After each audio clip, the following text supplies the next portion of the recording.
I woke up so black. So smart. Yes. So beautiful. And did. So resilient. And did. So powerful. Yes, ma'am. So tea. What? All of that. Exactly. Like, did you? Oh, and that's the question. Did you? Now we go. We got the tea and a theory. We got the tea and a theory. We got the tea, what? And a theory. We got the tea and a theory. Black skin, black braids, black waves, black days, black bays, black things. These are black-owned things. Black faith still can't be washed away. Not even in that Florida water. Not even in that Florida water. Happy Black History Month.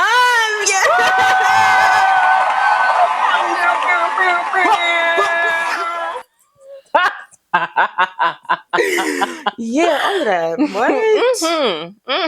I woke up so black. So smart. Yes. So beautiful. And did. So resilient. And did. So powerful. Yes, ma'am. So tea. What? All of that. Exactly. Like, did you? Oh, and that's the question. Did you? Did you? Hoping you did, because I did. Me too. I did too. All the good things, girls. Oh. Yes. Wow. February 5th. Oh, wow. Well, when you get it, February 8th. Yeah, 8th. We don't know dates. Wait, no. 10th. Wait. No, 6. Matter of fact, 9. Yes. No. Yeah, that's exactly Monday, what we're going to say. Like February 9th. February 9th. Yes. No, we knew that off the top of our heads. Yes. No, it's been 9 days since we started February. Yes. In Black History Month, we're 9 days in, and it's kind of a shame because it's almost half the month gone already. And some of y'all, 28 days. And some of y'all, it's your time almost up. For some of y'all deadline, but I don't know how y'all set it up. I don't know if y'all about to start. It's about to start for some of y'all, or it's either gotta about stagger to it. Stop. Yeah, I think it is staggered. Staggering is crazy. That's hilarious. But yeah, some of y'all. But well, yes, honey, that's so sad. I'm sad, but happy. But yeah, it's Black History Month. Black History Month. Yeah, gotta stay up, my boy. Hey. More melanin, more problems. Okay. Period. You know the vibes. And do. Girl. Yes. How you doing? For the most part, I am. I'm good. I did realize today, I was like, okay, I've been a little tired. I've been a little tired. Just trying to juggle all the big, I don't even want to say little things. Yeah. All the big things we have to do, but it's like they're getting done. Yes. They're getting juggled. And you and Bahia, shout out Bahia, y'all breathed life back into me this past weekend. When I tell you, I was telling my therapist, I was like, yeah, I've been feeling a little unmotivated. And then I was like, we had our girls' night Friday. And then we went on a walk Sunday. And I was like, and then all of a sudden, stuff was clicking. You know what I mean? I was taking baby steps in the week, and I was being all graceful with myself. Like, oh, it's okay if we didn't get everything done. Amen. We did some things. I walked 2 miles yesterday because I was like, I could do that. I want to do that. Yeah. And so I hopped on that walking pad. Yeah. So I am feeling, but honestly, I'm just feeling really motivated and really just like poured into and cared for and loved by y'all. So my heart feels happy and full. Yeah. So that's where I am. How are you, my love? Feeling similarly, girly. Like, it's something about the community. Like, when I tell you, or tell yous, like, community for me is just, I genuinely can't put the words to what it means. Like, it's literally all of that. Like, sorry, my BCI is kind of low. So I really don't have the vocabulary, but like, guys, I love you guys so much. Like, Black sisterhood is just, it is. every day. It's everything. Like, I be waking up after we hang out and really going to sleep. Like, Mhm. I needed that. You know what I mean? Like, sisterhood. And I'm just thinking about, like, what's the next time? Honestly. So, So, like, that's how I've been feeling. I'm just Mhm. I feel like really happy and grateful for the friendships that I have. And I think especially like going into like Black History Month, I'm thinking about like, wow, just very grateful for my Black community and my sisterhoods. Like, guys, Yes. I feel good. Internship rankings are due. Sending out that like my first place ranking is feeling my vibes. If you are the site, please touch your hand to the screen. Thank you. All right, I need you. You need me. And like, come you on need now. her. You want that? Exactly. You need that. Like, you can't live without her. You need that. Go ahead, rank literally. her number one. She ranked you number one, and then y'all are just matched. Locked in. Exactly. But y'all playing? No, y'all not playing because y'all gonna choose me, right? Exactly. Like, they've already done it. Yeah. Oh yeah, they did. See, they ahead of the game. Y'all wanted me so bad. Exactly. So I'll see you guys in August. Yeah. But yeah, feeling excited. Yes. Yeah. Feeling good. Feeling great. I love it. Yeah. Whew. Okay. Well, this week, okay, so you want to know what's crazy? Is I feel like there was an in memoriam, but I cannot remember. I know one. I felt like there was another because I felt like I was just like, people. I'm so sorry. I do remember what one of them was though. Ooh. So there is a DJ in Houston. He has been very integral to the culture, the music, Chopped and Screwed. If you have not listened, you really should give it a try. It's a little different, a little something different for your palates. But DJ Michael Watts, he was really influential in pioneering Chopped and Screwed music and really pushing it out to the masses. And he passed away this past weekend. And so it's a really sad day for me, a really sad day for the city, because he really was someone that was just like, we would hear him growing up on the radio doing his thing like on Sundays. So, it's sad, but it's like people, I guess it was his time. He was surrounded by family, they said. So I was like, at least that, Yeah. But rest in peace, DJ Michael Watts. Yeah. I don't know. Somebody else? I thought so. And then I was supposed to look it up again this morning. I forgot. Yeah. But anyways. But yes. Oh, well, rest in peace. I know. Rest in peace, DJ Michael Watts. Yeah. But in other news, we have 2 icons of the week this week. 2? We got 2. Actually, we have like multiple kind of more than 2. Well, it is Black History Month. You know what I mean? We just everybody. If you Black, Jesus, you know what I mean. You go to trophy girl. So we're gonna start with Mr. Keith Lee himself. If y'all do not know, Keith Lee is a former MMA fighter who is now a food influencer. You would kind of food reviewer, yes. And so essentially he goes around to different restaurants in different cities. He likes to get recommendations from people, try these lesser known places that are really good. And what was birthed out of this is what they call the Keith Lee effect. So what happens is he'll try a restaurant, he'll give them a review, and then all of a sudden the line is out the door. And so he's been able to bless a lot of small businesses this way. And again, he used his influence, and something I love about him is he's very good about using his influence. He's very big on family and caring about people and being genuine. Yeah. So the Grammys happen, and he is on the red carpet getting interviewed like anybody else on the red carpet. And they ask him, because he's a food reviewer, oh, well, what places would you recommend we go while we're here in LA? He said, go to any Mexican restaurant. And so, we would think, oh, okay, that's a nice recommendation. We're going to stop there. No. He continues. He said, F ice. He said, fuck ice. If y'all didn't catch that, I don't know if I can say that online, but if I, whether I can or not, we'll figure it out. Well, yeah, we mean it. You know, but he said, fuck ICE. And he said it with his whole chest on that carpet. And that was such a beautiful moment because what it really reminded me of. So last Friday, there was supposed to be this like nationwide boycott of just spending money. And while I recognize that I commend those efforts to do that, something I remember in our conversations that we would talk about, I would bring up like, okay, well, we just had this huge ice storm here. There are a lot of small businesses around here that need the business. They need the money. So even if it's for a day, it's hurting them.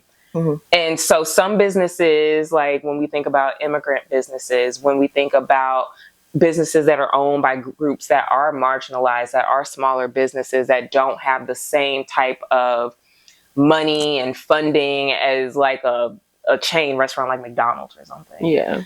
When we think about these restaurants, they need our dollars, and our dollars are really important and impactful. And so I thought it was really amazing. And what it really brought up for me is just how impactful our money is and how we can be very intentional about where we are spending our dollars, where we are putting our money into patronizing businesses by those that are impacted by the different things that are happening in this world, the different things that are happening in this country and around us, to make sure that they have a living, that they can survive. Because those other businesses, they're going to be fine. They're going to be okay. So shout out Keith Lee. And it reminds me of like the Montgomery like boycotts, right? Like it wasn't that people was just sitting at home and not going anywhere, but they were very intentional about where they were spending their dollars, where they were spending their time, right? Because like we were talking about, like these, unfortunately, and y'all could correct me if I'm wrong, but these very last minute riots in response to, so not proactive, but reactive strikes that are nationwide, right? That y'all want people to like up and just not go anywhere and sit at home and not go to work and not buy food and not spend no money, don't really make no sense in the context of the fact that like, we just came out of a snowstorm. Eggs are $35 a piece. People are not shopping for the month. They're shopping for the week. So you telling me the day before the strike, hey girls, we're going on strike. Whoa, girl, I didn't plan. I don't even got no water now. Mind you, I ain't had time to prep. There was no way. And also, even if I wanted to prep, we got to have money to prep. And girlies. People got to wait on their paychecks. Girlies. Y'all need to start telling people about strikes like a month or two in advance. Amen. Like, come on now. So, I really do like the idea of like, let's be intentional about where we're putting our money while we still maybe organize nationally, internationally, worldwide, But we do have to be intentional, because a lot of the like civil rights movements were very, very organized. Yes, they were planned. Like there were meetings that were happening to lead up to this. They were putting in place plans to make sure that people were going to be taken care of. What are we going to do if this happens? What are we going to do if that happens? It wasn't I woke up and, I saw this thing happen and this is what we're going to do, because the reality is things have been happening. And things haven't stopped happening. And so it's not going to hurt to take some planning. I mean, even think about like the sit-ins where they were like literally planning and preparing for when we get beat on. Like the tactics that we're going to have, like we need like, and as informative as TikTok can be and social media can be, like it's not the same for preparing me to go into a protest where I might be harmed. And then nobody else know what to do. It just is. It's not really. It's not helpful, but it's sad. But shout out Keith Lee. Shout out Keith Lee. And then our icons of the week, number 2. So these are multiple. So these students at Mo and Jean High School in Buda, Texas. Oh my God. They were holding a walkout protest against ICE when a 45-year-old man named Chad Michael Watts. Yes, I'm going to say his name. A 45-year-old man. Should have been at home or at work. Should have been at home or at work, but no, he was out there harassing them kids. He decided to attack those children while they were protesting. Not only did he try to attack those kids while they were protesting, he went after the kids that were on the outside, they're female presenting. So he's going after girls. Children, again, these are children. But he fucked around and he found out. Child, they literally put what let's go say they put a pause on that man. They put pause. They put hands, feet, Child. elbows. He was getting mollywopped. It was like in the cartoons where it'd be like a cloud of the gray cloud, and it's just hands and feet. That's exactly what that was. Them kids, they were not playing. And period. Maybe the kids are all right. You know, that's what I was just thinking. I do think the kids are all right because you know what? One thing I will say about these Texas high schools, Buda has come out to protest. Students in Waco have been out protesting. Dallas, Houston, like students are getting out there and protesting to the point that the TEA, which is like the governing body of like public education in Texas, they have put out new policies saying that you cannot protest at this time. Yeah, while you are in school, you cannot protest. You cannot leave class. If you leave class, if you are not in school, you will have disciplinary actions put against you because they don't want them protesting. That is how much these students have been standing up. Yeah. So not only shout out to the Mo and Jean high school students, but all the rest of the high school students that have been getting out there and getting active and protesting. Because this is something that's important to them. And I saw this video earlier today that talked about like academia in this time. And essentially the creator, and I'll put her video up here, but essentially the creator, she was talking about how it's an interesting time and she was doing kind of a skit. So on one side, she's like, yeah, so when you're like a grad student, you'll kind of stand up for things and you'll protest and you'll speak out. And they were like, oh, no, not yet. And then they were like, okay, when you're a postdoc, you'll stand up and you'll speak out because you really care about your students in the sciences. Like you're gonna do the thing then. And they were like, oh, no, not yet. Like there's still, I'm not protected yet. So then they were like, okay, so when you're an associate professor or assistant professor, you're gonna do the thing. And they were like, no, not yet. And they were like, so when you get tenured, of course, like you're at the top of the totem pole now. You're secure. You're going to do the thing. Well, at this point now, I've kind of gotten used to going with the flow and not having to rock the boat. So now I'm teaching other students not to rock the boat and I'm not doing the thing. And so it really calls on this point of at some point you got to speak out. Yep. And it's like, unfortunately, it can't always wait until you are safe or you're protected. Yeah. Because other people are being harmed in the process. Yeah. And I think that's such a good point because if you don't start flexing those muscles early on, you're never going to develop the strength, the courage to go out and put yourself on the line potentially to speak up for what's right. Because regardless of whatever level that you're at, the system is still going to be there, right? And the institution is still going to have things in place to maintain the system. And so if you never at any point in your career, like speak out, say something, you'll just remain that way. Like those things don't just happen. You don't build courage out of nowhere. Especially then when you're at the part where you've reached the privilege. What's the point now? Because I mean, I made it. I mean, it wasn't great, but like I made it, so like it's not that bad. Now I'm comfortable because it's like I did all this work to get up here. Why would I push back? Now it's like I got the thing now that I wanted. So and then it becomes a story of I prevailed and perseverance. Girl, you done left the system for the rest of us to suffer through. Exactly. And now you're supporting students through it as they're suffering through it, but you're not. How are you really supporting them if you're not pushing back with them? Yeah. If you're not actively advocating and helping them and using your power and your privilege to do the thing, are you actually helping and supporting? Or are you now a new cog in the wheel? Yeah.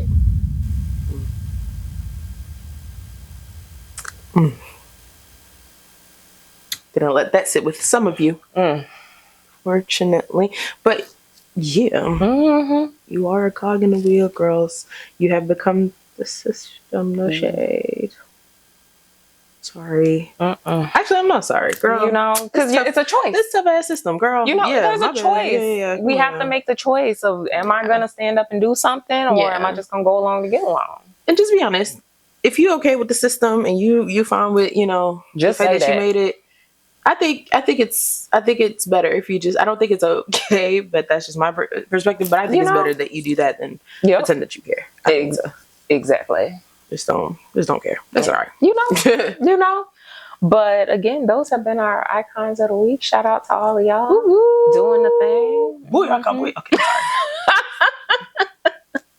sorry. But yes, so I think we've already started hitting on the topics a little bit. But what the topics is? Girl. I'm not gonna lie. I think this episode's gonna be just a little bit different, because there's just so much going on in the world. There's so much. Do y'all mind if we rant just a little bit, girls? Please, you know, we've been giving you a nice consistent structure. We've been trying to be 9 plus a mini episode. Yeah. So you give us some space, please, because we love to give y'all some space. Yeah, please. And honestly, take this space with us. Yeah. Talk back in your car. Yeah. No, literally. That's what I be doing. Girl, literally, I be acting like I'm a I be listening to podcasts like, and then I'll pause and be like, and then another thing. No, the pause always hits, because it's like, I gotta get my point in real quick, because I gotta think. But like, if you really think, you know, if you breaking it down like this, you feel me? So yeah, girls, we're ranting today. We are. I think I'm gonna start with. Oh my god, I don't even know where to start, girls. Okay. Ice girl.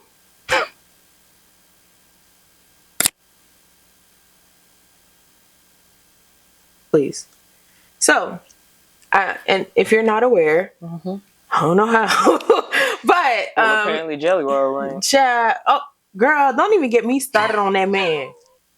Talk about I'm just a redneck. I don't even know nothing. Get out of my face.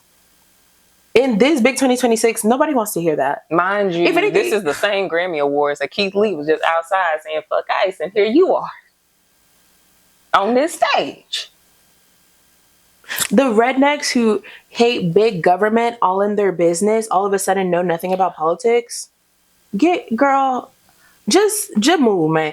He is so lucky I wasn't in the back controlling the mics. Because as soon as he said that, I would cut it off. I'd be like, girl, okay, you ain't got nothing to say. Let's move on. Who's next? Keep the show moving. Who's the next Grammy winner? Okay, go ahead.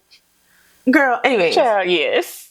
But yeah, so as we know, ICE has been all over the country, picking up random people, terrorizing communities. They have random men wearing guns on their holsters and tasers and pepper sprays, just random, pitiful men looking for some form of power in places that they could not usually get them.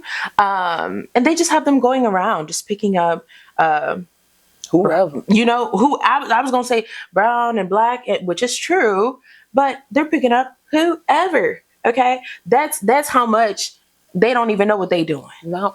You know what I mean? And they don't care. Girl, you look at them crazy and they're nah, come on, let me get you. Weak. Boo. Tomato. Boo. Boo. The children left behind have guns. Lord Jesus. The children left behind have guns. Anyways, so ICE has been all over this country picking up who the fuck ever, putting them in camps where they are torturing the folks and preventing them from, you know, they're not getting due process, nothing. They're picking up citizens, immigrants. They're picking up anyone. Okay. So we've known this for a while though, right?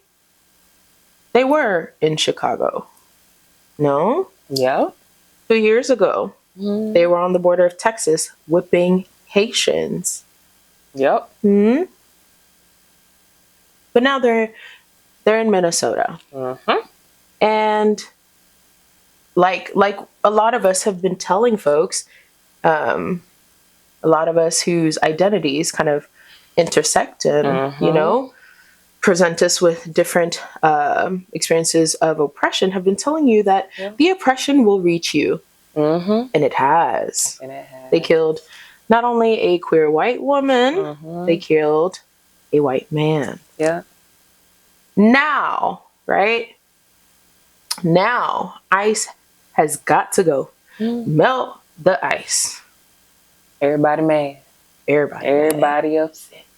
However, the same mechanisms and techniques that they are using against protesters and regular everyday people, and when I mean regular everyday people, I mean just any human being, they used to kill Sandra Bland. Yeah. To kill Philando Castillo. Breonna Taylor. Sandra Bland. I could go down the list. Those are the same mechanisms, right? And I feel like folks have been talking about this for so long. And we have now reached the point where people are finally getting upset. I think a conversation that I keep seeing is, folks who weren't awake before, so people who voted for Trump, or people who supported his policies on borders and getting immigrants out of here, are now saying, whoa, this is bad. I saw this woman on TikTok saying, oh my God, ICE picked up my Brazilian immigrant husband. Oh, what? And I voted for Trump, and I'm so sorry. You thought they were checking voter history at the door before they enter? Oh no, not him. His wife. Community saying, oh my God, my nail shop lady got picked up. We need to bring her home. Oh, why? So she can work for you? You didn't care before. My teacher.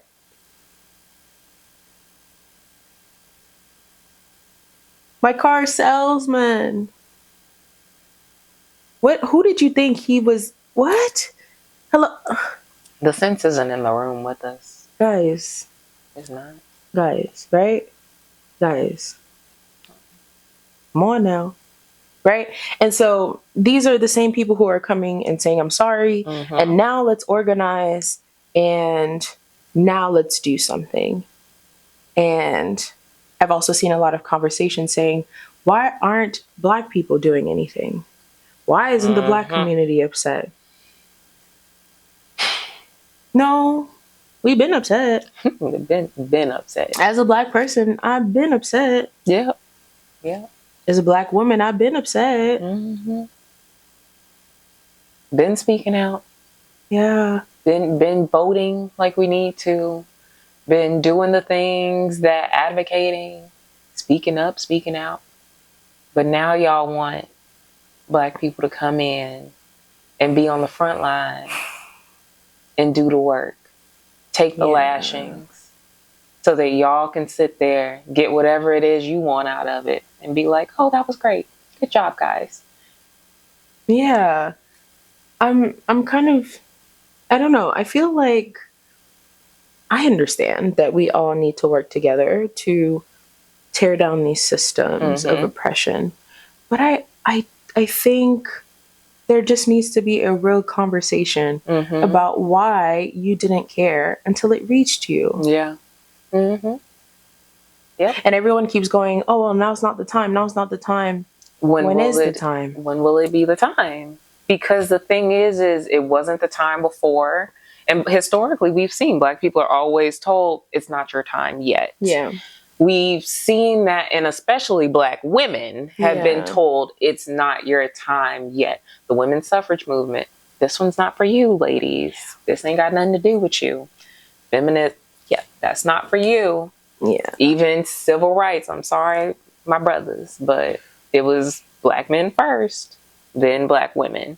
Yeah. And so there's always been this, not you, not yet. Yeah. So it's never going to be the right time. And so it is, like you said, it is a conversation that needs to happen. Yeah. But I also feel the exhaustion from it, of like there's a part of me sometimes that feels like sometimes we have to suffer the consequences of our actions. Sometimes that's the best way for us to learn. Yeah. And it sucks because it's like, no, this needs to be a thing that happens. Yeah. This needs to be a thing that we're working towards. We need to find a common goal so that we can get things to a place where people can live more equitably. Yeah. But it also, there's a part of me that's irritated that's just like, well, y'all take care of it. Yeah. Which I feel like we're not having because we're not really organizing. Right? Yeah. Because I think a big part of moving forward with anybody who, like, through conflict is that there needs to be a conversation about, like, the apology, the accountability, and moving forward. Yes. Because honestly, I'll just speak for myself, like, I am also really exhausted because there are constantly things that are happening, right? And so I feel like I'm constantly aware of, okay, this is, okay, now this, oh, okay, great. Oh, okay, just another one. Okay, yeah. There's another thing, right? And then folks who are just maybe now waking up going, girl, you not, come on, get up. Yeah.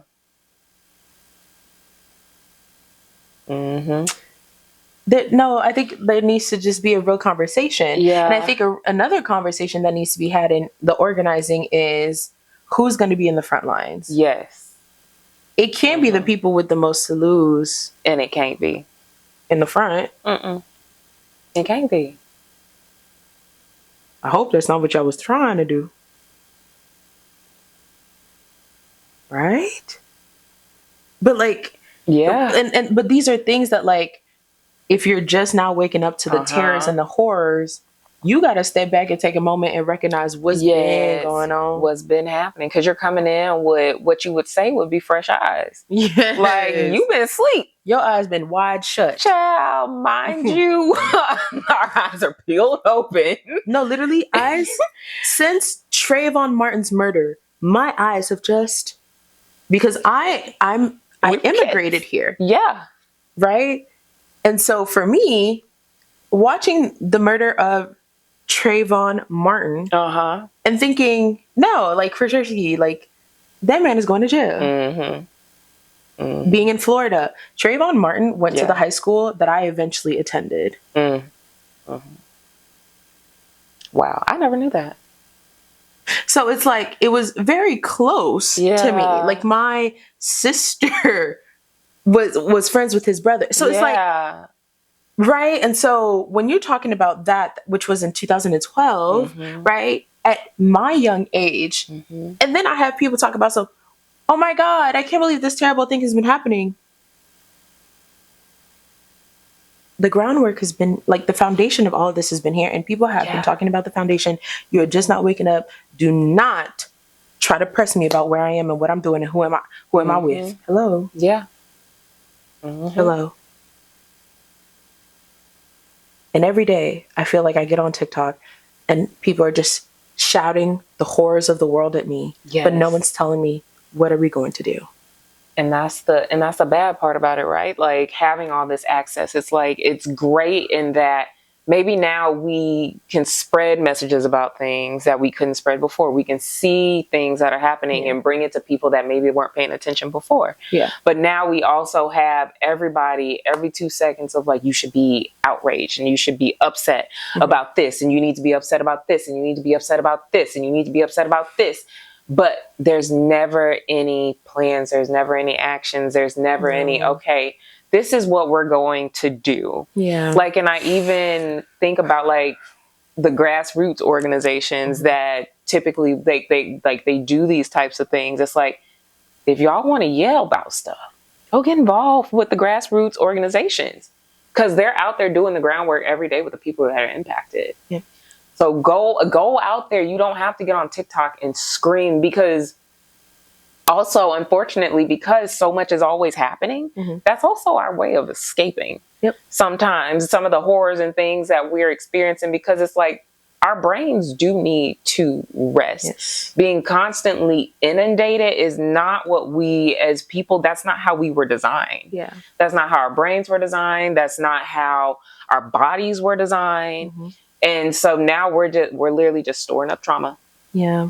Vicarious trauma, which means that you are watching these traumatic things happen. I remember it got to a point a few years ago, I had to tell people, do not send me videos of people getting hurt, people getting shot, people getting whatever is, all the horrible things that are happening. I can't watch that.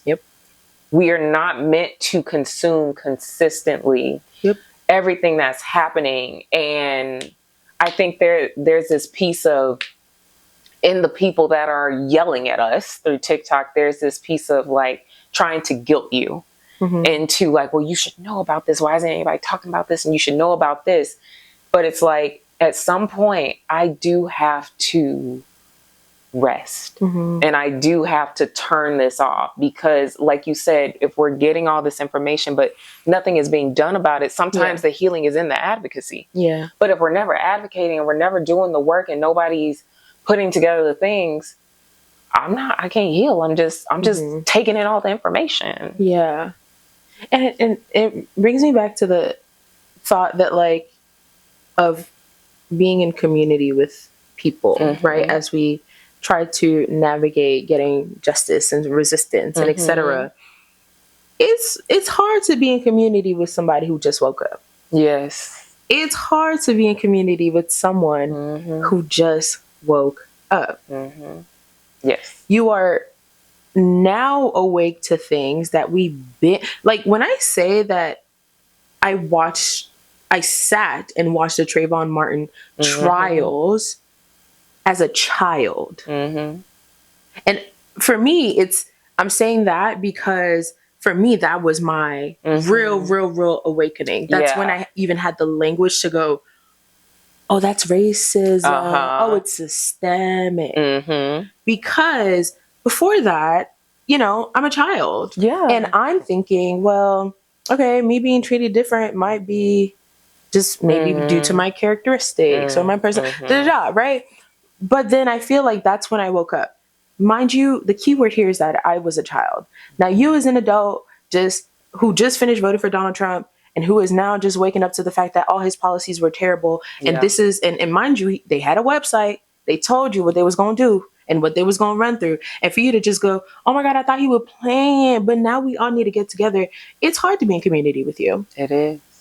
It is. Because before that, you were okay. Before it had reached you, you were okay with people being tortured. You were okay with that. And so, excuse me for not wanting to run into your arms and fight the system, fight against the system with you. Yeah. You were okay with me in all of my humanity being killed. Excuse me if I don't want to be in community with you.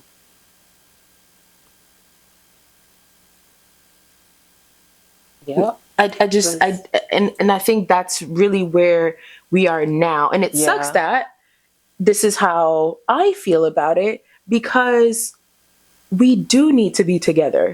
But man, is that a hard hump to get over. That some of y'all just didn't care until it came to your neighborhood. Literally did not care until it hit you, until it reached you. And so, it's exhausting for someone to be asking for, okay, we want your help. We want your support. We want you to be in community with us. And it's like, I need you to take some responsibility and some accountability for the fact that you're kind of a part of the reason that we've gotten this far, that we are in this situation right now. This situation that you are in, you're a part of the reason that you are now in this situation. There has to be some accountability that is taken, because it's hard to move forward with people if we can't even come to a common ground and common understanding on certain things, because it's like, how do we then organize? How do we then plan? Because I need you to have a certain level of understanding going into this, because the plan that we make when you take accountability is not going to be the same plan that we make if you are acting oblivious. Yeah. Yeah. Because nothing will get resolved if we keep pretending like you weren't okay with the original plan of what that man said he was going to do. We can't pretend now. No, not at all. Like, we have to be honest about these things. And I feel like it takes me back to, once again, therapist hat on. It takes me back to how we as humans will just avoid the discomfort. Yeah. But emotions last literally scientifically 90 seconds, right? It's what we do with our emotions that really determine whether they stay or they go. Yep.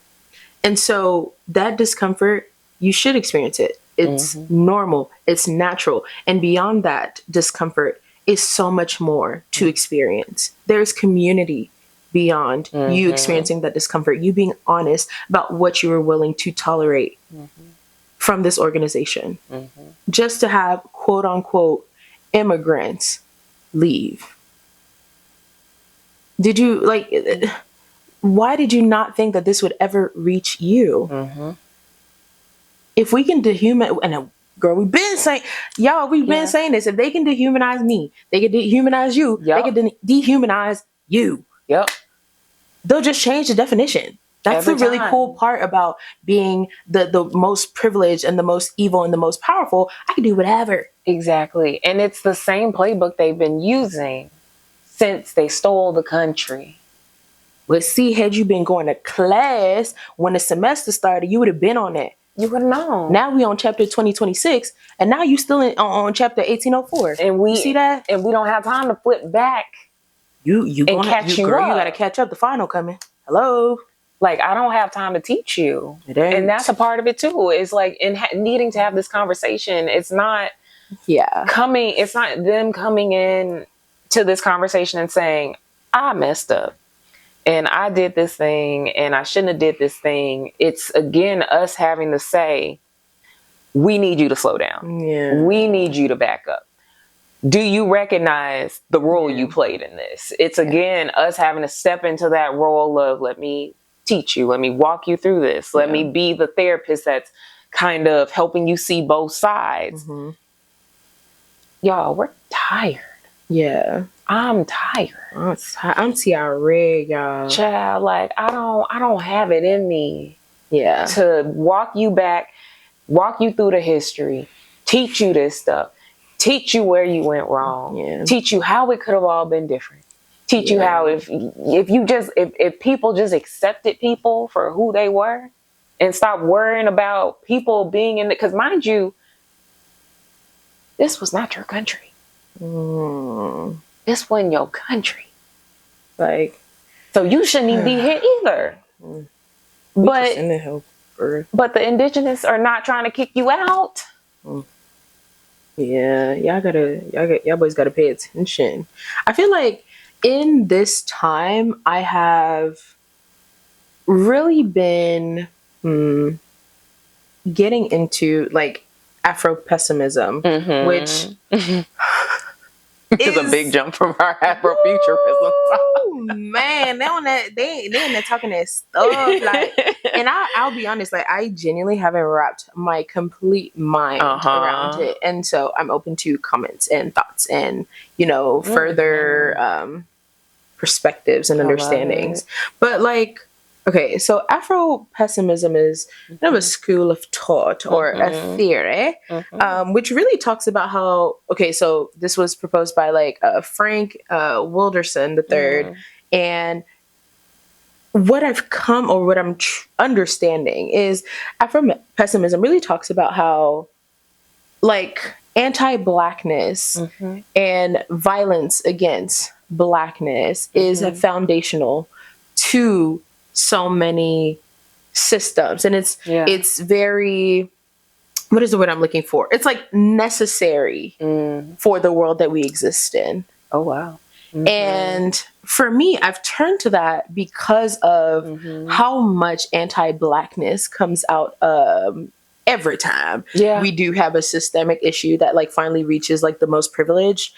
And how people were just okay with it happening to Black folks until it reached them, right? So I've really turned to that, and I'm still trying to understand it, right? Just the idea that like anti-Blackness is necessary for the world that we operate in. And when I try to think about this, I think about like, for example, right, if we're sticking with the topic of ICE and the idea of immigration, right?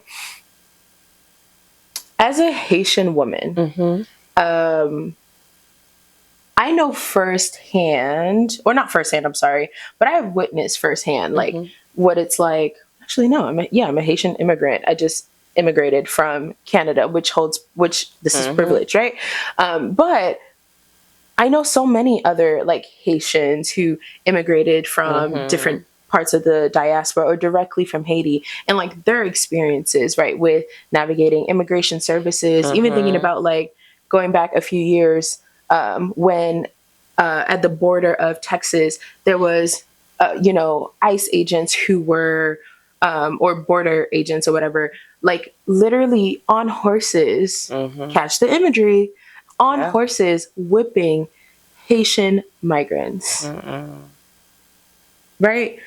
And so I think about that. I think about the experiences of trying to navigate these very difficult I remember taking the test, but I was a child, right? But what it would look like for my parents and their accents and, all of this and navigating all of that, what that experience has been. And like, did people really care?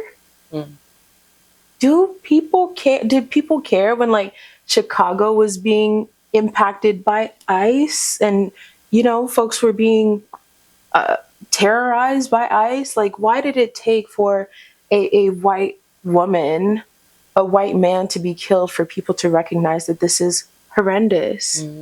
Because they now could see themselves in it. Before they were like, that's so far away, like that wouldn't happen to me. And it's the thing that we see all the time on those like on the news when something happens in a small town, somebody's murdered. Oh, that would never happen here. I can't believe this happened here, because now it's like, oh, it could have been me. It feels personal. And that's what happens when we are in a society that's so individualized. People can't imagine or step into the shoes of their neighbors and their community members because, well, I'm safe. I'm in charge of me. I'm not in charge of anybody else. And that's where we start to lose the ability to empathize with others. So they didn't care until it looked like them. And they could then see themselves being someone that this could happen to. Which is unfortunate because, again, how many incidents have to occur and for how long before we reach, oh, you found the person that looks enough like you. So now it fits. And I've even said this to you, right? When I've been to like protests, specifically regarding immigration and ICE, right? And having people say like, thank you for supporting us. And I'm like, I mean, I am here to support, the Mexican American communities, just the immigrant. But do you understand that like immigrant looks like more than just brown? Exactly. Did that cross your mind that I could be here for like Caribbean folks, that I could be here for Haitian folks to support them as well because they are also being impacted?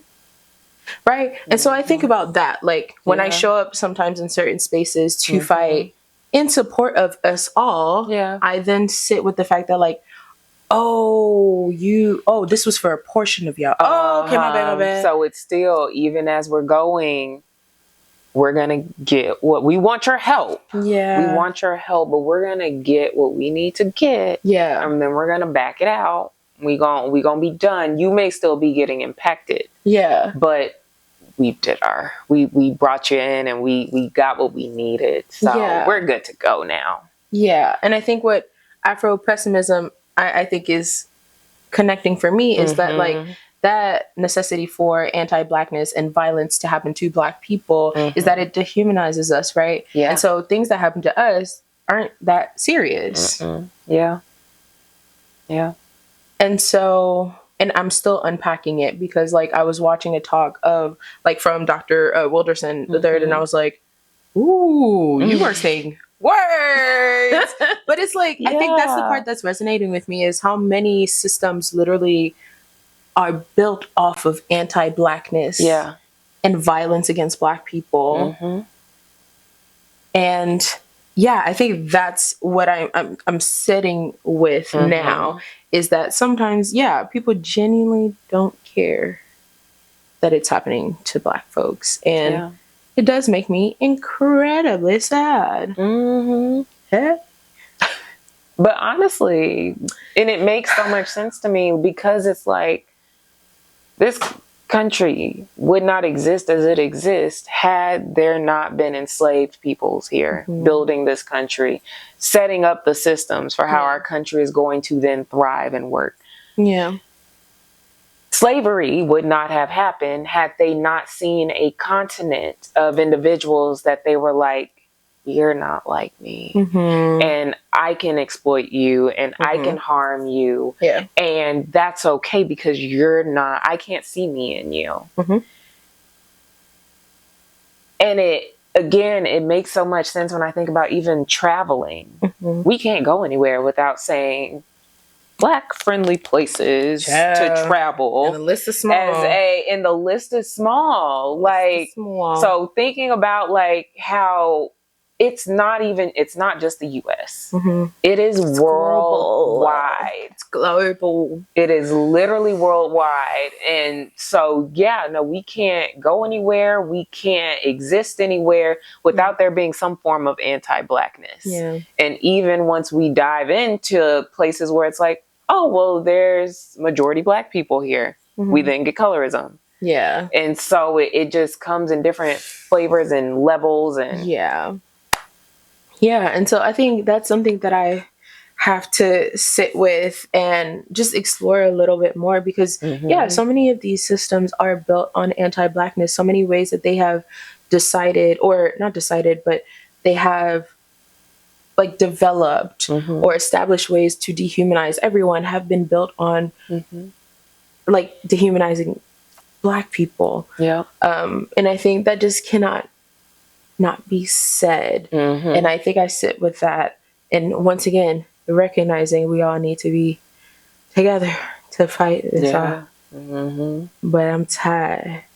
I'm tired. I'm tired of watching videos of, people at protests and during when ICE was in LA and, the ICE, agent happened to be a Black man, and then they're calling him the N-word, and you can't come to Cabo in my city, N-word. And it's like, you know what I mean? Like, you just have to sit with, it's difficult because you have to sit, one, it's like, sir, why, why? But then it's like, you, protester, why? Like, it's all... Right? There's just so many levels and nuance. So much nuance that I'm just like, oh God. Then I even think about us continuing to fight, right? I think about the research that talks about like weathering, right? And our how the stress of constantly in generations and generations of fighting and trying to be resilient and persevere, how that builds how it impacts just our genes down to our allostatic load. Right? Like where we are just experiencing just weathering. Our bodies are literally breaking down. From this constant exposure to trauma and having to fight and be strong, right? And so these are all the things that I feel like I'm constantly holding and thinking about. And it genuinely just makes me even more tired. It makes me more sad. It makes me angry. And it's making me numb. But I don't want to be. Like, I love the work that I do. I love to be in community. I love humanity. Obviously not the terrible parts, but like I love what humans can do. I love what we can be for each other. But my God. Yeah, no, it's exhausting.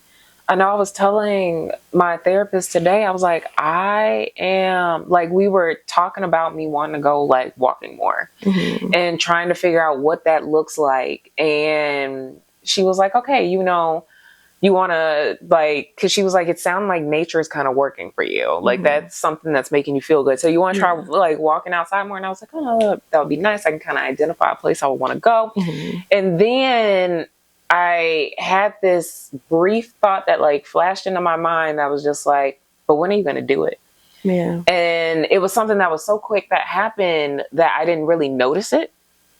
And I started feeling overwhelmed with emotion. I told my therapist, I was like, I'm getting really emotional right now. I was like, I don't know why. And so we sat there and we talked about it and we talked through it. And what I came to realize was, no, I'm overwhelmed. Yeah. I'm tired. Every day it's something new. It's like on top of being a PhD student, the world is falling apart. Yeah. The world is on fire every second of every day. And in our work, you know, Black women's wellness is so important to me. It's like, okay, I want to be able to support my clients. I want to be able to support Black women and do different things for Black women. And it's like, I need to be able to have the energy to do that. Yeah. But it's also like, I'm exhausted. My clients are being impacted because they're experiencing the things that are happening in the world in different levels and different variations on top of their everyday lives. And then it's like, we still have to keep going. Yeah. And it's so tiring. It's so exhausting. And it can feel so overwhelming. And I remember just kind of sitting there and like, no, I'm overwhelmed with everything. And like you said, it starts to make you feel numb because I recognize like every day, and I realize like why I love cruising so much. It's because I have the option to be out in the middle of the ocean where nobody can reach me. Nobody can call my phone. If I don't want the internet, if I don't want to scroll, I don't have to. Yeah. If I don't want to be inundated with messages that make me feel just exhausted about humanity, then I don't have to see it. Yeah. And it's like a way of just escaping. Yeah. It's very, very, it forces you to isolate. Yeah. Because honestly, I think if somebody offered me and was like, you want me to just drop you off in the jungle? Yeah. I would get dropped off in the jungle because I would be like, you can't reach me. Wait a minute. You can't reach me because I'm a little tired. I know that I got a little close. Naked and afraid. But no, I just realized like how exhausted and overwhelmed I am by everything. Yeah. And it's like, life was not meant to be like this. It was not meant to be like this. And I know that there are, and the other thing, right, when we're thinking about weathering. So even as, you know, we're being exposed to things are happening to our bodies. Yeah. I also think about how intergenerational trauma works and how that's also kind of getting passed down. And our nervous systems they're a little different. Yeah. So we're just kind of getting, you know, it's getting shaken up every so often. It's like, so we're just going to give you these new anxieties and stressors and, you know, we'll figure it out. But I also think about how we came into this world, right? So being born in 95, I was born in the height of like Black culture, Black television, Black, like you could be openly Black on TV. We had our own networks. We were in a space where we were really thriving.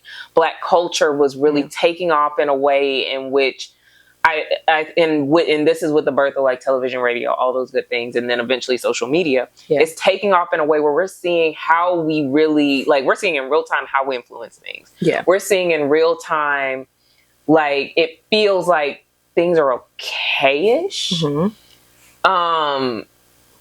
To the point where you got to, like, I grew up knowing about Black history and what happened and the experiences that even like my parents had growing up, like pre-segregate or pre-integration. So I grew up learning about these things. So you grow up getting the stories of progress. And you grow up watching progress. Like Obama was elected for the first time when I was in 8th grade.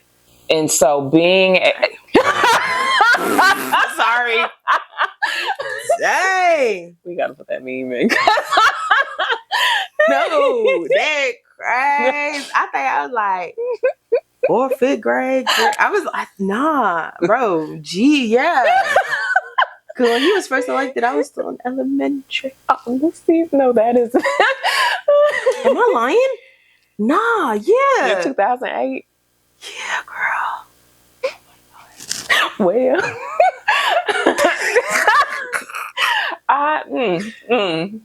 yeah. So, yeah, 95, baby. So he was elected when I was first in 8th grade. But you know, we remember these all these instances of progress. And in comparison, we think about like how maybe like I think about like my grandparents. I think about my parents, the worlds that they came into. It was segregated. It was like, it was very overt racism. Yeah. And so even upon like being socialized, how they were being socialized, the things that they were being prepared for were different than the things that they were preparing like me for when I started coming up. And we had a conversation in a meeting I was in with one of my mentors, and she was talking about how she's like, for y'all, this is different. This is very different because you came up in a time where things were just constantly progressing. You're really not used to this. Yeah. You're not prepared in the same ways as we were when we were younger. And so it's really important that you are taking time to take care of yourself and to be mindful and to slow down because, you know, we all have a heart to do this type of work. Yeah. And this type of advocacy and to be in community. But we weren't, like people say, I am not my ancestors. I wasn't built as tough. And it's not that they were built as tough. So let me not say they weren't built tough. They was doing what they could. They were doing what they could. Y'all stop talking about y'all ancestors like that. Talking about, I'm not my ancestors. I will beat you. But because... My big ancestors, girl, they fought off the French. And France, you still owe us that money. Period. And you do. Anyways, but yeah. Running that. But yeah, no, like we were not given the same speeches, the same talks. We were given talks, but they now were different. Yeah. There was an air of hope. Yeah. And like and not as much need to, I don't know. It's different. I think it's just so unpredictable. Yes. Like that 2008, my president is Black. And mind you, less than 20 years later, y'all trying to send us back to Jim Crow? Or Juan Crow. Oh my God. Some of y'all would have it. Lord. Anyways, it's not even... Oh, hold on. No, let me clarify. For y'all think No, Juan Crow is a word that a Twitter user used to talk about Hispanic folks or Latinx communities being impacted by Jim Crow, but they misunderstood that Jim was the bad guy, and so they called it Juan Crow, and which wouldn't make sense. That doesn't make sense. It still would be Jim Crow. Because that's the... Anyways. Yeah. But yes. Yeah. So I feel like it's so much... You don't know what to prepare for, girl. You don't never know who they coming for next. Yeah. You don't know if we're going up. We don't. Are we progressing? Are we not, girl? So... Yeah, what are the talks, girl? You don't know who they're coming for. You don't know who they're coming for, and you don't know what it. Like you don't like it. You just don't know what's happening. Yeah, because every day is unpredictable now. Yeah, every day it's something new. Every day something's unprecedented. Yeah, and I'm only 31, guys. Yeah, I've heard the word an unprecedented amount of times. 31. Does that make sense to you? Cause like they had told me like, dang, like once you reach your 20s and your 30s, like you get to be young and turned. Y'all don't want me to be young and turned. Like, why do I have like I feel like that's the part that's annoying me real bad. Is like, why should we have to live through all these historically like these huge, these unprecedented times that are terrible and nasty? Why couldn't they just be unprecedented times that we were like, wow, we never thought this would happen, and then we all get to be young and turn, and then we get to be adults, and then we buy houses like y'all said or whatever, and da da da. No, I got to be over here talking about, dang, the system is oppressing us, and y'all just waking up to the fact, like, dang, no, I just want to be young and turn. The unprecedented times are never anything fun. Like, it can't be, unprecedented times. Wow. Like, the economy is all the way up and everybody's got money and unprecedented time of good. Like, wow, everyone's student loans got deleted. Yes. Wow, that was unprecedented. Like, dang, what's going on, yo? Hit the button. The world is falling apart. Hit the button. Speaking of unprecedented, they finally took them people. ICE is moving out of Minnesota, child. They said they coming out of the Twin Cities. Weirdly, and it's happening at a time when they're removing, or they have finally uploaded 3 million Epstein files for folks, which we all kind of have access to. And weirdly, on the files, which I haven't accessed because I don't want to desensitize myself to child rape and child torture and child murder and women murder and women rape and weirdly enough, on the files, all the wealthy people are hidden, all the people who's eating children and women, and using children and women as incubators and raping and torturing and murdering them are all hidden. Weirdly enough, they're redacted really well. Like the black that they used on there was like real good. And weirdly enough, if you scroll to the victims, like you kind of make out their names and like Google them and look them up. They have pictures of the victims in, those compromised positions. So a lot of folks who are going through the files are kind of consuming child porn and child murder and women and women rape and and just rape in general and torture and murder, right? And you're reading about folks being eaten and folks being murdered, right? So when we talk about unprecedented, they'll do all of a sudden ICE coming out of Minnesota. They're going wherever they're going. And then now we have 3 million Epstein files out. That's beyond insane. It's like I don't even have the words to describe just how, because what do you, gas going up. What, and the thing is, you already answered what they doing to have 3 million files. Like, can you imagine having 3 million files on you? What kind of life are you? No. All of your favorites are in there. Trump, obviously. Of course. And it was redacted, I'm sure. Deepak Chopra. So all your wellness experts. Naomi Campbell. Oh. Well, my money due to you. Also, I thought that lady name, that evil lady, I thought her name was Ghislaine. So I was like, her name is Ghislaine. It's Ghislaine. Fitting, boring, lame, boo. Who gave her that fancy little? Okay, but that's what I mean. It's like all the elites are connected, honey, because apparently her father, was in a lot of was very involved. I believe father is the founder of McGraw-Hill. So it's like when we're talking about education stuff. So remember when scholars are telling us like the system is bad, the system is built on terrible things. Yeah. And then they started taking stuff out of textbooks and oh wow. They even, there's reports allegedly of the 4chan creators or the QAnon creators. It was kind of something that was orchestrated by Jeffrey Epstein. So while people were worried about the incels, girl, the folks were flying to the island and murdering and raping and torturing, right? And so there's so much always going on, right? And I think for me, as I'm navigating, trying to remain human through all of this, is how we're consuming all of this information. Yes. And I think about like vicarious trauma research. I think about like consumption of violent media research that really talks about the ways that like us consuming and I know that folks are consuming this media to be informed, right?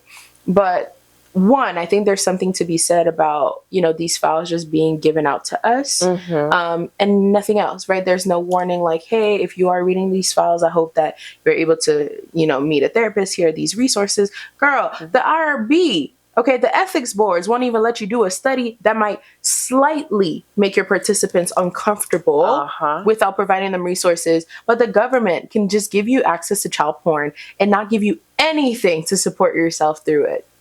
Which is wild.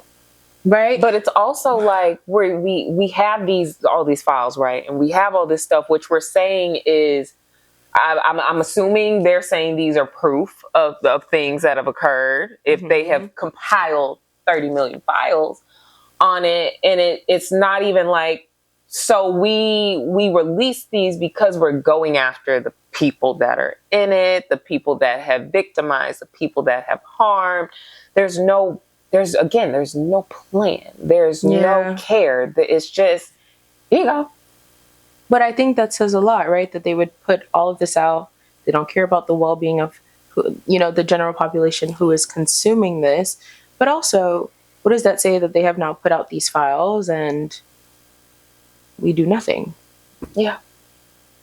What are we as humans agreeing to by having these files out, knowing now that allegedly there was an Epstein Island and people were murdering, torturing, raping, using children and women as incubators. And now we know.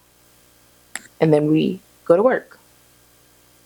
And now we have unconsciously kind of agreed that this is okay, that this is normal. Yeah. And when I think about the research on, you know, consuming media that is violent and how it desensitizes us to real violence, I think that it's coming out at a very interesting time when we are watching people in the streets be shot and killed. Yeah. What does that say? That we can read through these files and go, I'm disgusted, and then go on business as usual. Yeah. And then our neighbor just gets shot dead. Why wouldn't you go on business as usual? Right? And so I think what I've been sitting with is remaining human, right? Before even organizing and prepping, how do I remain human? Because I don't think that I would be able to fight or do anything if I don't stay in touch with my humanity. Yeah. And and it's something that I'm still putting together and struggling with. But I think for me, humanity means, how am I engaging with the people around me now? Right? And it's something as simple as like, do you say hi to your neighbors? Are you aware that there's someone who lives next to you and they're now standing next to you? Do you recognize there's another human next to you? Right? Those are questions that I ask myself. And as someone who gets a little, you know, like when you don't know people, you get a little anxious, like, but like working through that anxiety, because human connection, humanity is incredibly important in the fight to justice. I have to remain human, right? I know we talk a lot about people who be like in the stores talking about, oh my God, where do you buy? But you know what, Miss Thing? Honestly, here's what I'm buying. Okay? Because have that little conversation. Have that little conversation with that sweet old lady who want to know about your day. Become the sweet old lady who wants to know about other people's days. You know what I mean? Remain connected to your humanity, because otherwise these systems will strip you of that. Yeah. And it is a tool for us, one, not to feel connected to each other, but just to be okay with what's happening to one another. And it's not okay. It's not. It's not. And so before we organize, before we strike and we do this and da, please fight for your humanity. Yes. Get in touch with your own humanity. And ways that I'm doing that in real life, you know, engaging with my real life. Like today I went to the Brown Thumb, Monique, mwah, and all the literally diva. Okay. owner of the Brown Thumb, I love you down, diva. She just breathes life into me. All of the baristas breathe life into me. Okay, go to your community coffee shop and talk to the owner, talk to the barista. Okay, have a kiki with everyone. Treat everyone as if you were to kiss them softly on the forehead before you leave. Okay, remain connected to humanity, because even that, like, that whole experience with like going to the Brown Thumb, like every time I'm in there, I'm just like, girl, I love you down. Like, you remind me of my humanity, right? So stay connected to humanity. And if you're doing this on social media, right, be aware of like the media that you're consuming. Yes. So I think about an Instagram that I'm following at All Time Isaac. Oh, like, he allows for us to like, or they, I just remembered, I'm not sure of pronouns, but they present, obviously they stay informed, so we remain informed with what's happening, but they also provide us tools to just not be dehumanized by what we're always witnessing, and then also providing us tools of resistance that aren't just fighting and you know, guns and and arming yourselves, which are important, but ways to engage in play when we are in community with one another, ways to remain connected to each other, ways that we can fight against the system that are still enjoyable, right? Because we gonna have to do the unenjoyable stuff. What's the enjoyable part of this? What's something that can get our buy-in to the, and unfortunately I'm gonna say buy-in because some of y'all just woke up to the fact that the system's after all this. Okay, so what is the buy-in? What else can I also gain while I'm going through this very difficult, overwhelming time? And so that's what I've been sitting with, is like, how do I remain human? Because girl, they want to take it from me. Child. Girl, I don't know if you know. They don't see us as humans anyway. Right. So child. They want me to not feel nothing about my neighbor, honey. I care about my neighbor, honey. Look, I see my neighbor about every morning. Okay. Come out. He always, and it's so cute. He has this little coffee, his little coffee mug with him every morning, going to the car. I'm like, okay. Like, period. You know, like, we could get a top for that, but no, we're bringing out our mug. Oh my God, I feel that. As someone whose car seats are beige and covered with coffee stains, yeah, I don't like putting tops on my coffee cups either. It's something about it. Like, I should just be able to have whatever mug I want in my car because it's my car. Oh, poor Oreo. It's covered in swag. I will clean her one of these days. You know, you just want to share. Yeah. You just want to share. Okay, I'm going to clean her immediately now that I've said that out loud. Also, my car is not that dirty. It's just be the stains. It don't be. It don't be. It don't. Like, right? It don't be. I don't have against her back or nothing. She doesn't. She doesn't. I promise. But no, I love that, being intentional about being like connecting with your humanity and staying human, because like you said, there's so much that's happening all the time, and it is easy to get desensitized when you're being inundated with stuff. So no, I love that. And it challenged me, like, in this moment to start thinking about, like, okay, what am I doing to connect to my humanity? And I think it's being, like you said, being in community. I was telling my therapist, I had a therapy session today, so it's fresh. He was like, right? Like, how many times did you, I saw her today for the first time in almost 2 months. So we had a lot to talk about. So I was telling my therapist today about how I was like, how much I appreciate you, because I'm like, Cassie's an extrovert. So Cassie gonna get me out this house. I will. I love outside. She is going to get me out of this house. And so I was telling her, I was like, yeah, no, she made sure, like, when I was studying for comps, she made sure that I left. She got me into a coffee shop in front of other people, around other people. And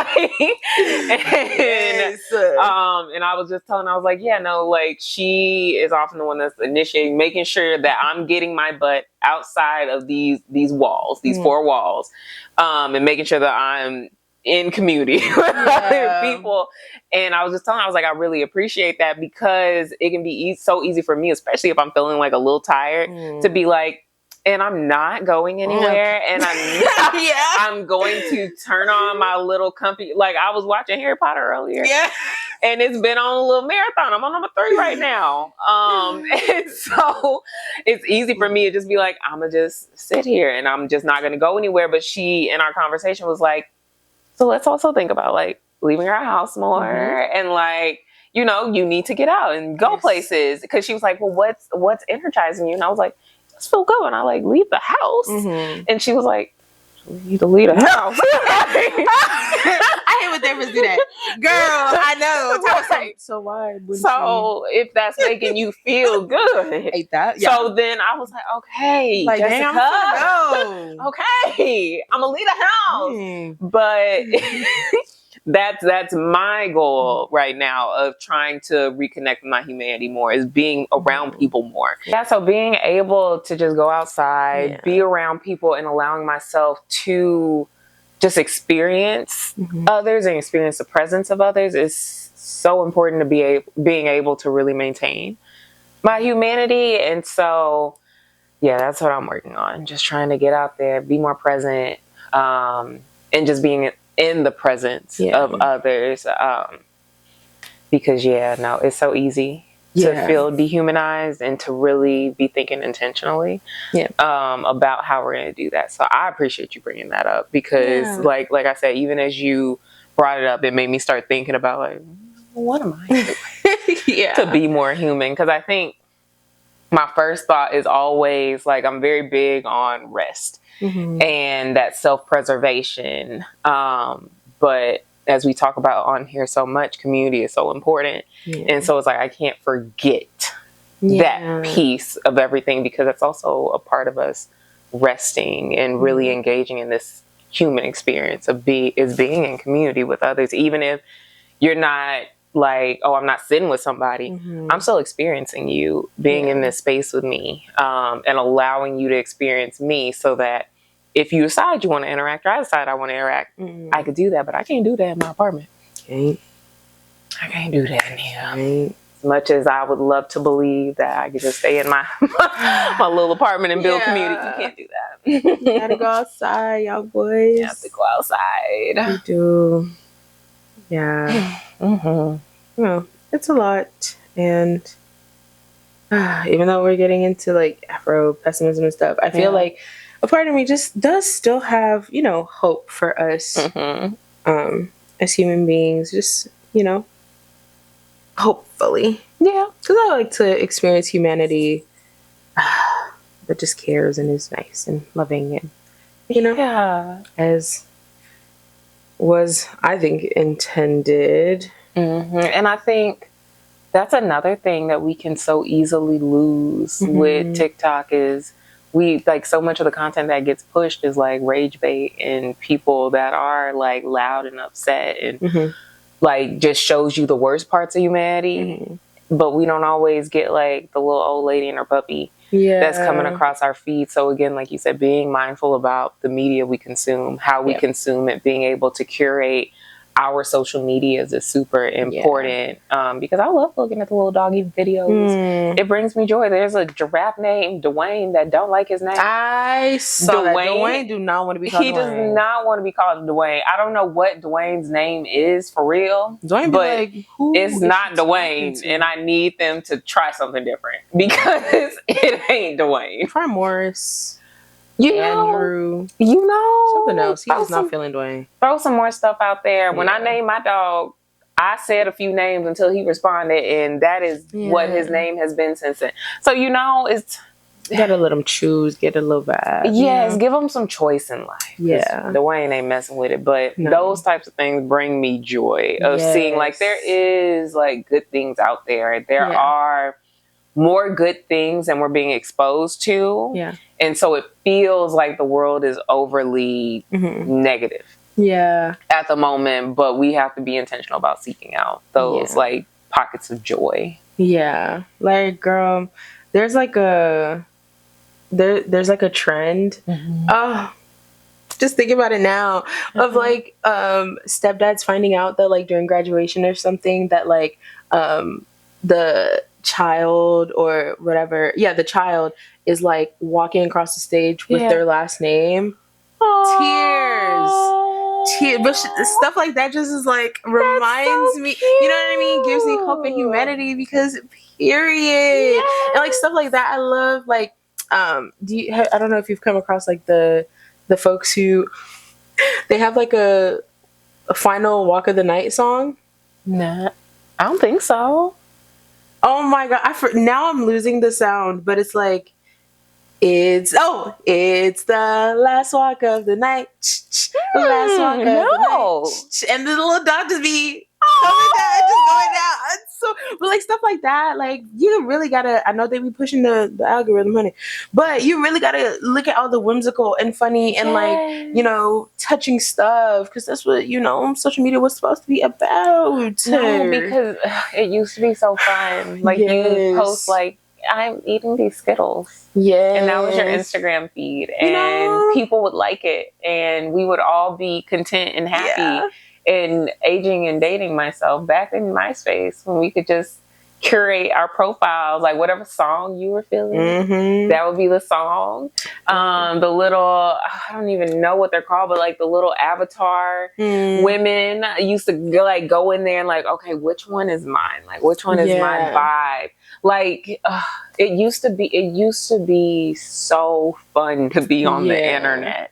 Like, it could still be like, there's the trend of like the Liberian Girl by girl, they got all my dancing dolls have been doing the dance, and I'm just living like here. And I miss Kayla, my captain, my forever captain, DD4L. Okay, like it's like stuff like that. I'm just like, period. Like, this is what it's about. So that's what I be trying to remember and stay connected to, because they want to take that from you, Diva. Don't let them. Honestly, and don't let them. You can make your feed what you need to make it. Yeah. Don't engage with the stuff. If you have to block certain things. If there's certain pages that keep popping up that you're seeing and you're like, absolutely not, block them. Yeah. I'm a fan of block them. Yeah. Now remain engaged. Honey. Yes. Remain engaged. Okay. Yes. Not, you know what I mean? Yeah. Especially the privileged divas. You should be blocking there. Exactly. No shade. Exactly. You know what I mean? Exactly. This is more for my girls who have been inundated. Yeah. Right? Who've been in the fight. Exactly. And they're like, I really do. Yeah. I'm recognizing that I do need to take a break. Yeah. Because there's balance. Yeah. There's balance to it. But yes, curate your feed. Like I got a lifesaver on my feed this Monday. Did you know that Whole Foods has like family meals? Oh yes, people have been talking about that. And oh my god, it changed my life. When I tell you, on my lunch break at externship, I drove to that little Whole Foods real quick, and I walked in there, and I was like, okay, like this feels like where a family meal would be for me to eat for the week. And it was there exactly where I thought it would be. $26. Man. $26. I was like, I'm going to grab one for now. I'm going to grab one for next week and put it in my freezer. And then if you want to do a little mixy-matchy, you can go up to the little deli desk. That sounds kind of crazy. That's not right. The deli counter. Delicatessen, you were going to say. Yes. Word. Do a little mixy-matchy for $35. Yeah. And mind you, that is less than I would have spent if I would have cooked the things myself. Yeah. And so it just saved my life this week, because the way it was me and them containers, I went and put them back in the refrigerator at my externship, finish what I was doing, and then here's my little trays home with me. But things like that, because shout out to Black women, because that was a Black woman curating your feed to the things that you are needing, because sometimes you don't know what you're needing. But Black women, they always say me. They always come in telling me what I need. Yes. And I didn't know I needed it. Yes. But yes. I just thought about Icon and In Memoriam. Sorry, before we wrap. Yes. I had to shout out Miss Shirley Raines, who recently passed away. Yes. And if you don't know Miss Shirley, she was an activist, and she was known for doing like passing out food in her community, specifically engaging, advocating, and being an activist, and like doing a lot of services for the unhoused folks in her communities, in her community. Even going as far as like doing hair as well. And like was able to get other folks kind of engaged in the work and having folks interact with the community a lot more and taking care of her community. But she recently passed away. So I did want to shout her out because I remember just watching a lot of like her activism and her engagement with her community, and she was someone who like inspired me to like be boots on the ground. Very much like the scholarship that we do is great, but like, do the people in your community know you? Do you do the work with the people in your community beyond the scholarship? And so you will be missed. Like, not only was she doing fantastic work, she was a diva down. The hair was tea. Face was always beat, honey. She looked fantastic. And yeah, definitely will be missed. I know the streets will miss you. Like, this is a really big loss, I think, especially for her community. But she has inspired like countless people, so I don't think that the work will be done. But yeah, just a very fantastic individual. Just once again, Black women, mwah. A kiss upon your forehead. Yes, rest in peace, please. Yes.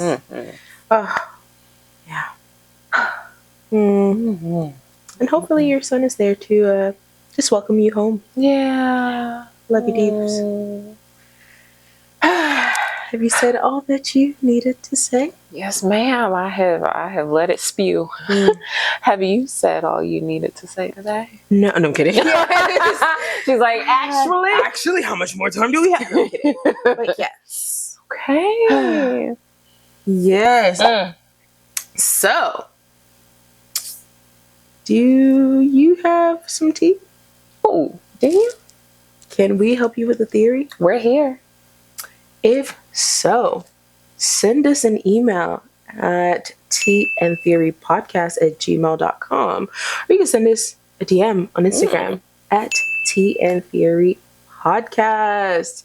Yes, let us break it down. Yes, let us support you. You gave us this space today to say what we need to say and rant. Now we want to hear from you. What do you have to say? What do you have to say? Devo? Deep. Yes. What you got to say? We're here. We're listening. But as always, at the end of each episode, Nisha will lead us in a brief meditation and words of affirmation. Yes, I will. This was a heavier episode. I think this is like the second one that we've had in our tenure. That we've had in our tenure. That was a little bit heavier. So, yes, let's take this moment to really be present. If you are driving, pause this, come back later. But if you are seated and you are ready, please find a comfortable position. You may want to lay down. You may want to sit with your feet flat on the floor. Do what is best for you and your body right now in this moment. So, taking some time to begin to engage with your breath. Taking deep breaths down into your belly, allowing your diaphragm to expand. If you're comfortable, you can begin to close your eyes or allow your gaze to soften. If not, continuing to take steady, deep breaths in and deep breaths out. Allow yourself to just drift into a space of peace, relaxation, and just be present in this moment.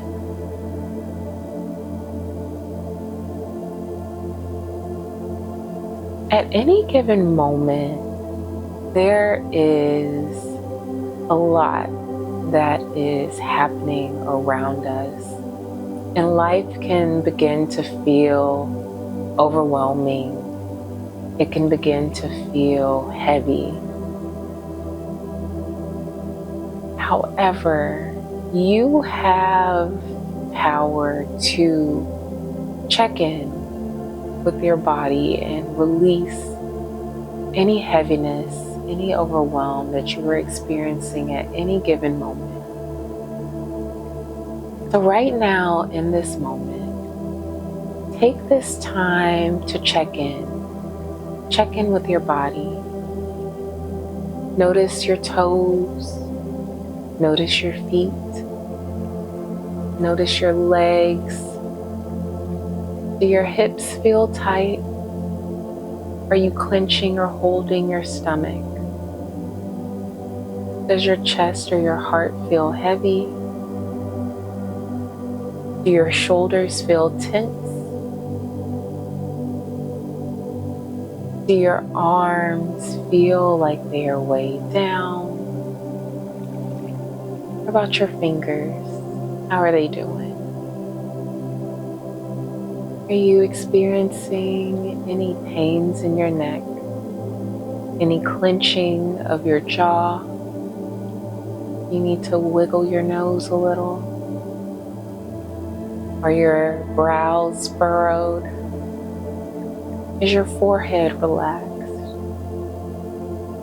Really taking note from tip of your toes to the crown of your head to check in. How is my body doing in this moment? It's okay if you felt tension, if you felt a pain, if you felt some heaviness. It's okay to take note, send some extra love to those spaces. Don't judge, just send some extra love there. Send some kindness, some compassion, because there's so much going on at any given moment. We don't need to be one more thing that is weighing us down. So allow yourself this moment to grant some compassion and love and care to the body that is holding you, the breath that is flowing through you, that powers your life, that helps you to move through this world and exist in this world.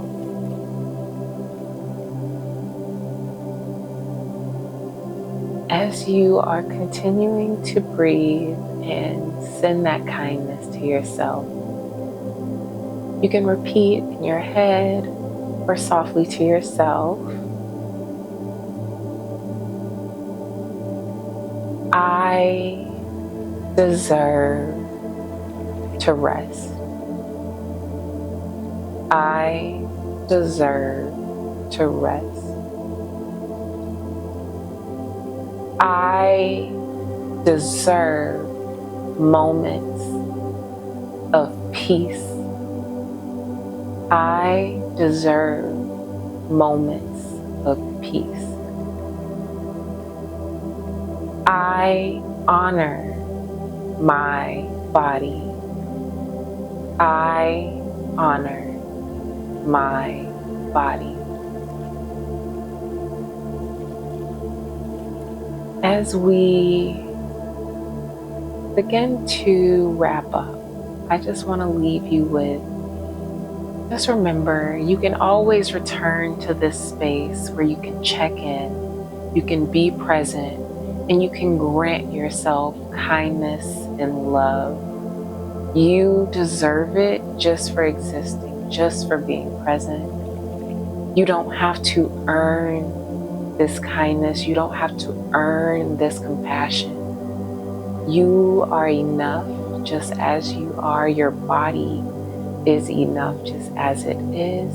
And it is carrying you through this life and being propelled by your breath. So honor your body by taking moments to just breathe, be present, and be kind to yourself as it is helping you to move through this life.